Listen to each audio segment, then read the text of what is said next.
School is starting up. Kids in need of a computer? Let's put one together.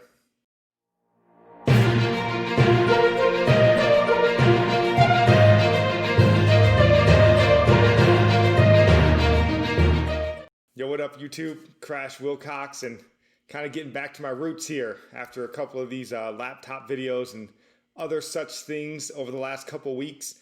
We're getting back to where sort of we started with an ultra budget PC build. So what sort of spurred this on was school year's getting ready to start back up. My kid will be homeschooling now, and because of that, they are in need of a computer. So if you've been with this channel for a little bit, you know last year I built some ultra budget computers for some of my kids as you know they were transitioning out of school into homeschool, and this is going to be much in that same vein. So if you want to see that video and give you maybe some other ideas on how to build sort of an ultra budget computer, that'll be up here, and then I'll link it in the description as well. You can go check that out, give you a couple other ideas, but that's sort of what spurred this on. I figured, you know, if I'm in this situation, maybe there's some other folks out there in this situation, and I would hate for you to go and, you know, shell out $100-200 on some crappy bloatware filled, you know, Chromebook from Walmart when, you know, for maybe just a little bit of extra money, you can build something that is going to perform much better.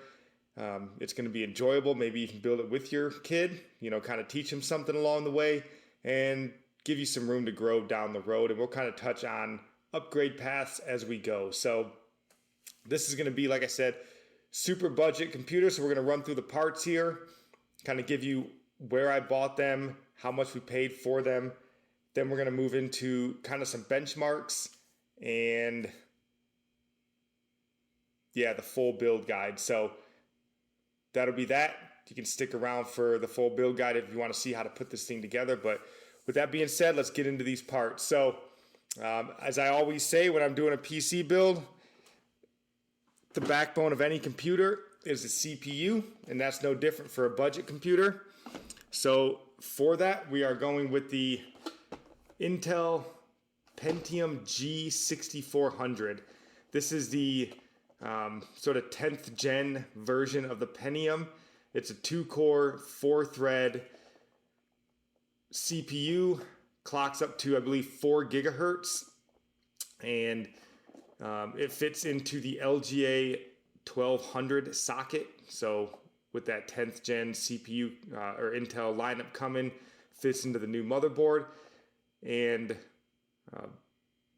you know, if you check out that previous video that I made, the battle of the $300 computers, in that video I used the Pentium G6400, which has been a perfectly fine computer for my daughter. She did all her schoolwork on it just fine. She, you know, plays Roblox, she plays Fall Guys, works just fine.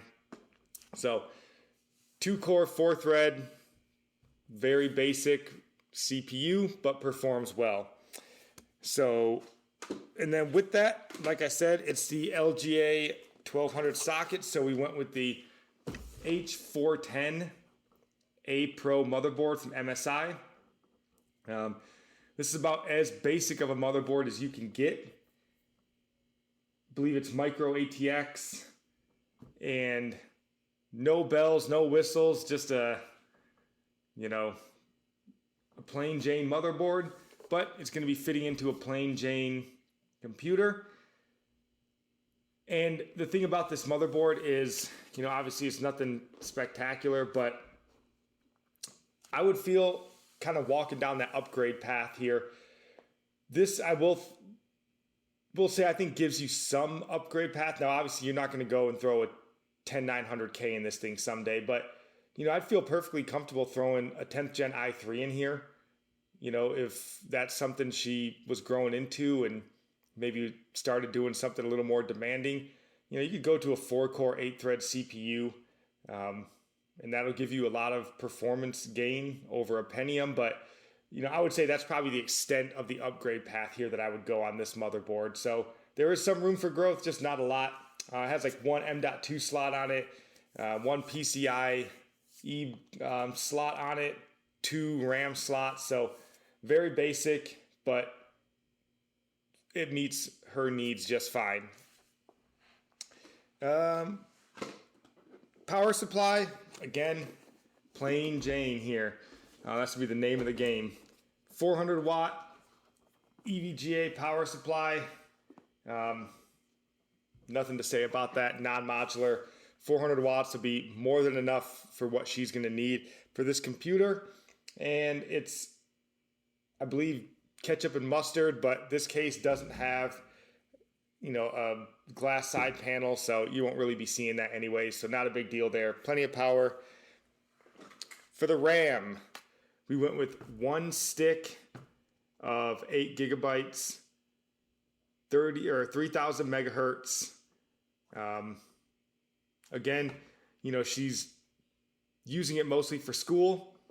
In the few games that she will be playing, like I said, Roblox, Fall Guys, it doesn't need a lot of RAM.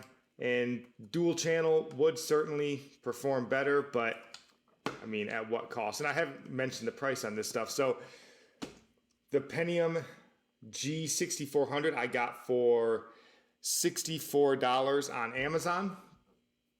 I got the H410 on Amazon as well for $68. We picked up the power supply on Newegg for $40. The RAM stick we got on Newegg for $28. Then we went with for hard drive space, ADATA SU635. I think, and I've mentioned this in previous videos, for the prices nowadays, you should always strive for an SSD. And if possible, I would say go with an M.2, but trying to keep this as low budget as possible. I think the difference between this and like the cheapest M.2 I could find was around $5 to $10. And when you're going ultra budget, $5 to $10 can make a difference. So instead, we decided to go with this. 240 gigs isn't big, but if you're just doing schooling and playing 1 or 2 games, it lasts. Trust me. I made, like I said, that other computer that I built for my other daughter, the $300, she has a 256 gig M.2 NVMe in there, and she's had it for almost a year now. Not full, not even close to it. Like I said, she plays 1 or 2 games, saves a few Word documents and such for school, and that's about it. So don't feel like you need to go overboard on the storage. And again, that's a very simple upgrade path. So you get this, put the boot drive on it, computer's going to run fast, and then if by chance down the road you find that they need some more storage, you can get 1 terabyte hard drives, mechanical hard drives for $30, whatever it happens to be, or throw in a second a second SSD like this for, I think I paid $28 for this, so another $28 down the road. Hard drive space, super easy to upgrade. Just make sure you get that boot drive on a fast SSD. That's what's going to make the difference. Second to last thing we got here, and I don't even know the name of this, but this was the cheapest case you could buy on Newegg. So my daughter is young. If you have a kid under 10, PC case and the looks of things aren't necessarily all that important. So I kind of let her be involved. There was a red option and a blue option of this. So I asked her if she wanted red or blue. She was happy about it, picked blue. So, she doesn't need anything fancy. It's not going to be all RGB'd up, but, she did get to pick the blue case. Made her feel like she was part of the process. And it's dirt cheap. I got this case, like I said, for, what was it? $27 on Newegg. And it feels like a $27 case, but surprisingly, it came with 2, I believe those are 120 millimeter fans in it. So it should have some decent airflow. And for the components that you have in here, this thing is not going to run hot at all anyway. So no big deal there. It does have, I believe, 1 USB 3.0 and 2 USB 2.0 on the front I/O. So that'll be nice.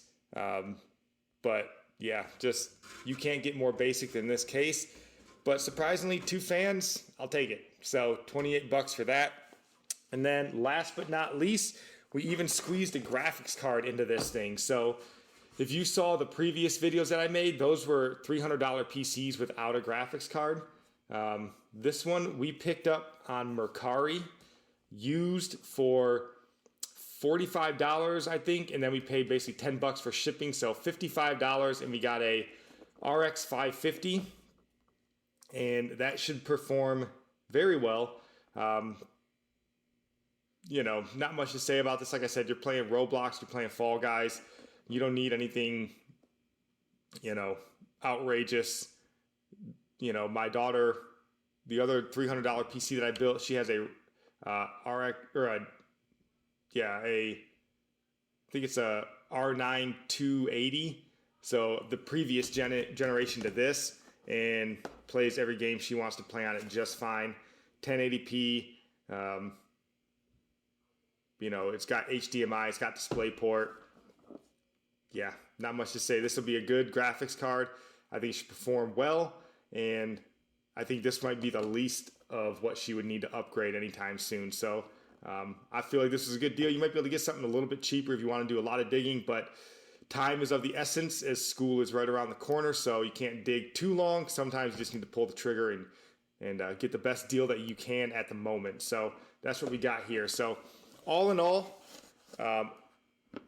the total for this entire build with the GPU was roughly $310, not including, you know, Uncle Sam's portion. So I think it all in all brought it to right around $330 for an entire computer with a graphics card, which is impressive. So we're going to go ahead, get these things opened up, get this built, jump into those benchmarks, and then, yeah, hope you guys enjoy it.